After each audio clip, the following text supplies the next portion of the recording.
অন্তর্বর্তীকালীন সরকারের প্রতি আমাদের আহ্বান, এই উগ্রবাদীদের নিয়ন্ত্রণ করুন।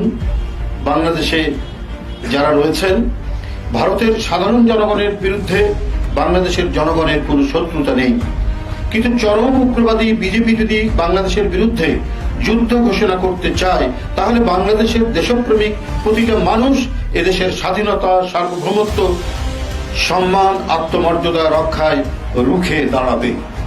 দুর্জয় এ বাংলাদেশ কখনোই মাথা নোয়াবে না।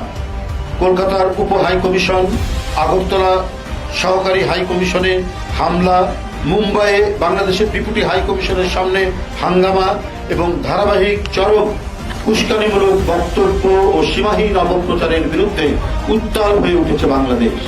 বাংলাদেশের অভ্যন্তরীণ বিষয়ে ভারতের হিংস্র আগ্রাসী হস্তক্ষেপের ঘটনা ও ভারতের বাংলাদেশ বিরোধী অপতৎপরতার বিরুদ্ধে প্রতিবাদ